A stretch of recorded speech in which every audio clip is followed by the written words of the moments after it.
Hello बच्चों, तो आ गए हैं आपके साथ लेक्चर नंबर 3 लेके क्लास 9 का। इसमें हम बात करेंगे आपके एक्सरसाइज प्रश्नावली 1.3 के क्वेश्चन नंबर 4 की। इससे पिछले वाले लेक्चर में हम क्वेश्चन 1.3 के चैप्टर एक्सरसाइज प्रश्नावली 1, प्रश्नावली 2, एक्सरसाइज 1, एक्सरसाइज 1.1, एक्सरसाइज 1.2, एक्सरसाइज 1.3 का सोल्यूशन हमको मिल गया था। लेकिन इसमें एक्सरसाइज 1.3 के कुछ प्रश्न यानी प्रश्नावली 1.3 के कुछ प्रश्न हमारे शेष रह गए थे। तो 3 प्रश्न हमने बता दिया था। चौथे प्रश्न से आज शुरू करते हैं। तो चौथा प्रश्न बेटा है वो बहुत ही है, क्वेश्चन में ही आश्चर्यचकित कर देगा। तो बेटा है कि 0.9999 डॉट डॉट डॉट को P बटा Q के रूप में प्रदर्शित करिए। ज्यादा अच्छे समझना चाहते हैं तो मैंने लास्ट वीडियो बना के छोड़ दी है कि डेसिमल को फ्रैक्शन में कैसे बदलना है और फ्रैक्शन को डेसिमल में। ठीक है, यानी किसी भी भिन्न की संख्या को दशमलव में कैसे लिखेंगे और दशमलव की संख्याओं को भिन्न में कैसे लिखेंगे। फिर भी आपके एक्सरसाइज क्वेश्चन है तो आपको यहाँ पढ़ाना पड़ेगा।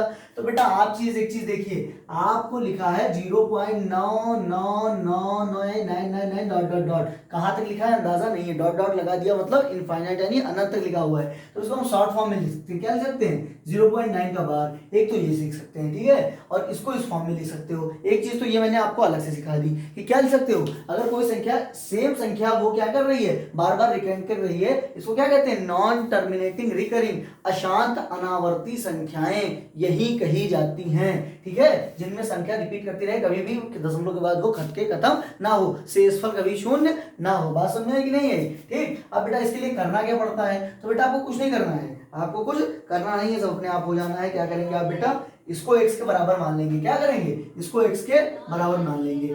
माना x बराबर 0.99999 डॉट डॉट डॉट है। ठीक है, अब क्या करेंगे? दोनों ओर क्या करेंगे?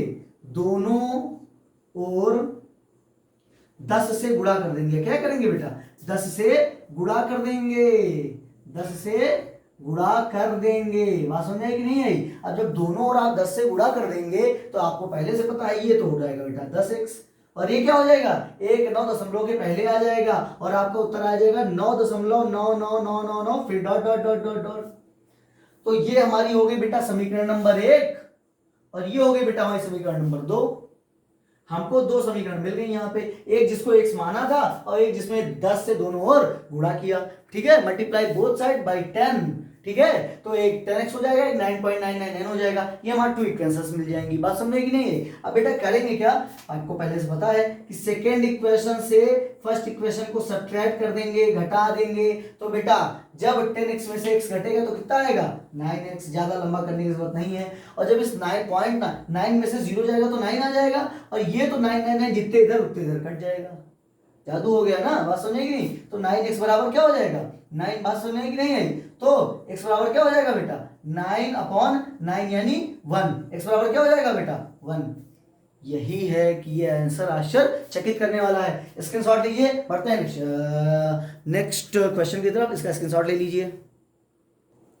हाँ बेटा, तो आते हैं क्वेश्चन नंबर 5 पे। बेटा जो क्वेश्चन नंबर 5 आपका है वो बेटा कह रहा है 1/17 के दशमलव प्रसारों 1/17 के दशमलव प्रसारों के अंकों को पुनरावृत्ति चेक करने की कितने से बाद कितने अंकों बाद वो अंक वही घूम के आएंगे, अनावर्ती हो जाएंगे, वही अंक घूम के आएंगे। तो इसके लिए आप लंबी भाग की प्रक्रिया करोगे, आपके पास 8-10 अंक मिलेंगे। बात समझे कि नहीं है? जैसे आप जब इसको बेटा गुणा करोगे, क्या है 17 से 1 को गुणा करोगे, 1 से मतलब भाग करोगे, तो यहाँ बेटा हाँ पॉइंट लगाओगे तो यहाँ 10 होगा, 1 पॉइंट 0 बढ़ाओगे, 0 बढ़ाओगे, 100 से 17 को भाग करोगे तो कितना आ जाएगा? 17 के 91, 17 के 91 आ जाएगा, 9 बचेगा 90 हो जाएगा। ठीक है, तो क्या हो जाएगा? 17 बचे 85 हो जाएगा। बस में 17 बचे 85 हो जाएगा, 5 बचेगा 50 हो जाएगा, 17 34 हो जाएगा। ठीक है, ऐसे बेटा ये कुछ अंक जाएंगे, फिर ये कुछ अंक बाद ऑटोमेटिक क्या होगा? वही अंक आखिरी में आपके पास 7 आएगा, फिर ये वही अंक घूम घूम के आए लगेंगे। आप करके देखिएगा, आप कम से कम आपको यहाँ पे 8 से 9 से 10 संख्याएं मिल सकती हैं, उसके बाद वो आपके घूम घूम के वही आए लगेंगे। यही इसमें करना है, यही आपको इसको स्पष्ट करना है कि हाँ ये अनावर्ती है, वह अनवांछनीय अनावर्ती है, मतलब नॉन टर्मिनेटिंग रिकरिंग नंबर है। ओके, डिवाइड करके आपको यही सिद्ध करना है। बात समझ में आई कि नहीं? आगे अगर बढ़ते हैं बेटा नेक्स्ट क्वेश्चन की तरफ, जो क्वेश्चन नंबर 6 है। तो कह रहा है P बटा Q में जहां Q के बराबर 0 ना हो रूप की परिमेय संख्याओं के अनेक उदाहरण लीजिए। जहां P और Q पूर्णांक हो जिनका एक के अतिरिक्त कोई अन्य उभयनिष्ठ गुण नहीं है, जिनका शांत दशमलव पूर्णांक ऊपर प्रसार है, क्या आप अनुमान लगा सकते हैं कि Q का कौन कौन सा गुण अवश्य संतुष्ट करना चाहिए? बात समझ में आई कि नहीं है? बेटा इसमें बता रहा है P बटा Q की ऐसी संख्याएं बताइए जो बेटा क्या हो, जो हमें ये बताएं कि ये क्या है बेटा, कह रहा है कोई ऐसी संख्या बताइए जिसके एक के सिवा कोई उभयनिष्ठ गुणनखंड और ना हो, कोई एक के सिवा और कोई उभयनिष्ठ गुणनखंड ना हो। बात समझ में आई कि नहीं है बेटा? तो इसके लिए बेटा हमें करना कुछ नहीं है, बस बेटा क्या करना है, तो हमें एक चीज पता होनी चाहिए, हमने आपको पहले ही बता रखी है कि ये होगा तभी, जैसे इसमें अगर कोई चीज 2 और इंटू 5 की पावर n में है, क्या है वो 2 की घात और 5 की घात में अगर होना चाहिए। अगर इस फार्मूले पे है कुछ भी आ रहा है, लेकिन उसका जब आप मतलब ये करेंगे, आप प्राइम फैक्टराइजेशन करेंगे, प्राइम फैक्टर मतलब अभाज्य गुणनखंड आप करेंगे और अभाज्य गुणनखंड टूटे तो उनको 2 गुणे 5 की पावर 2 की पावर n या 5 की पावर 2 गुणे 5 की पावर n, यह नहीं कि इनमें से कोई एक है या इनमें से कोई एक, दोनों जब ये दोनों रूल फॉलो करेंगे दोनों चीजें होंगी, 2 की कुछ घात मिले और 5 की घात मिले तभी ये सिद्ध हो पाएगा, और वरना ये क्वेश्चन सिद्ध नहीं हो पाएगा। तो आपको बस ये फार्मूला फॉलो करके देखना है, जो जो मिलेंगे वो होंगे अन्यथा नहीं होंगे। बात समझ में आई नहीं? ये क्वेश्चन बिल्कुल भी बस कुछ नहीं कहना इसके आगे, ठीक है। फिर बढ़ते हैं क्वेश्चन नंबर 7 की तरफ। बेटा कह रहा है कि ऐसी कोई 3 संख्याएं लिखो जो अनवासनीय अनावर्ती हैं। तो बेटा ऐसी 3 संख्याएं कौन कौन सी जो अनवासनीय अनावर्ती हैं, बेटा लिखते चले जाओ। 0 1 0 0 1 0 0 0 1 0 0 0 0 1 0 0 0 0, बेटा बढ़ाते चले जाओगे, ऐसे ही बेटा हो जाएगा 0 2 0 0 2 0 0 0 2 0 0 0 0 2, ऐसे बेटा बढ़ाते चले जाओगे, फिर 0 0 3 लिख दोगे या 0.33333, या ये भी एग्जांपल आपका हो जाएगा, कुछ अंकों बाद ही घूम के आ जाएगा। बात समझ में आई कि नहीं? ऐसी आपकी बहुत सारी संख्या आपको पता है जो अनावश्यक आ जाती है, कुछ बार बार घूम के वही आएंगी, कट के खत्म होने वाली नहीं है। बात समझ में कि नहीं? क्वेश्चन नंबर 8 के 5 अगर चलें तो बेटा इसके लिए मैंने आपको फॉर्मूला बता रखा है, इस फॉर्मूले पे आपके लिए होमवर्क है कि फॉर्मूला मैं आपको बता रहा हूं, इस पे आप सवाल लगाओगे, यदि सवाल नहीं लगता है तो आप मुझे कमेंट बॉक्स में कमेंट करेंगे, नेक्स्ट लेक्चर में आपको सवाल लगवाऊंगा। बेटा फार्मूला क्या है वो यहाँ ध्यान से देखेंगे।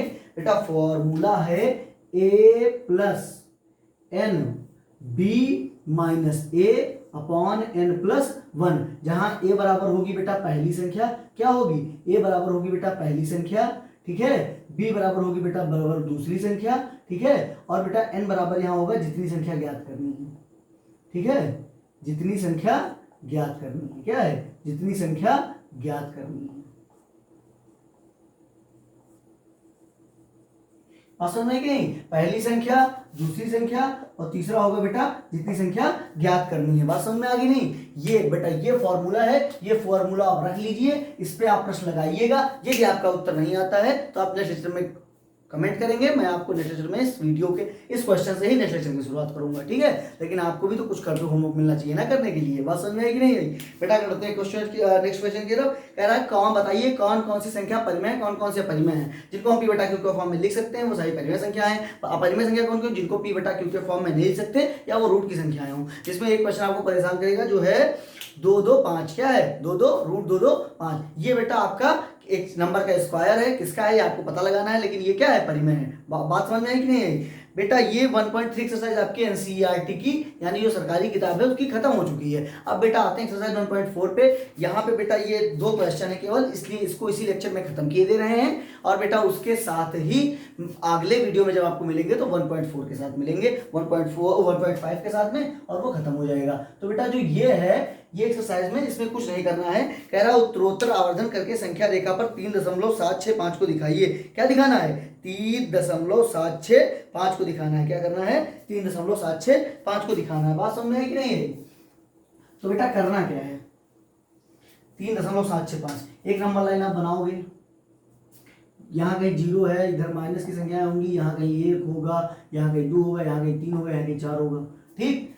बात समझ में? यहाँ कहीं 3.5 होगा, क्या होगा? यहाँ कहीं 3.5 होगा। बात समझ में? अब 3.5 और 4 की अगर एक इमेज बना लो, इमेज किसकी बना लो? 3.5, तो यहाँ कहीं 3.5 होगा, यहाँ कहीं 4 होगा, ठीक। अब 3.5 के बाद क्या होगा? अब अगर इसको डालो 3.51 आएगा, 3.52 आएगा, 3. ऐसे बेटा अगर इसको लार्ज करते चले जाओगे तो आपके नंबर क्या मिलेगी? 3.7, ये जो है 3.765। बात समझने की नहीं है? और बेटा 4 दशमलव स्थानों पर तक संख्या रेखा पर 4.26 को दिखाइए। तो संख्या आपकी होगी बेटा 4 दशमलव, आपको 2 दिए हैं तो 4.26, अब क्या 4 संख्या हो गई, 4 संख्या दशमलव के बाद हो गई, अब 4 संख्या के बाद आप इसको निरूपित कर दोगे। यही करना था इसमें, जो आपकी परीक्षा को मद्देनजर रखते हुए बिल्कुल भी इंपॉर्टेंट नहीं है। बस समझ लीजिए थोड़ी चीजें कि संख्या रेखा पे कैसे निरूपित किया जाता है, जो मैं आपको शुरुआत में ही बता चुका हूँ। ठीक, बस वही चीज यहाँ पे करना है, बाकी एक्स्ट्रा कुछ नहीं करना है। तो बेटा ये आपकी बहुत ही छोटी वीडियो थी कि इसमें बहुत ही सरल क्वेश्चन थे। नेक्स्ट लेक्चर आपके लेके आएंगे एक्सरसाइज 1.5 पे, जितना भी होमवर्क मिला उसको करके आइएगा, अगर नहीं लगेगा तो कमेंट बॉक्स के साथ क्वेश्चन लेके आइएगा, आंसर आपको देंगे कोचिंग अड्डा का चैनल। ओके, तो मिलते हैं बेटा नेक्स्ट वीडियो में। All the best for your class.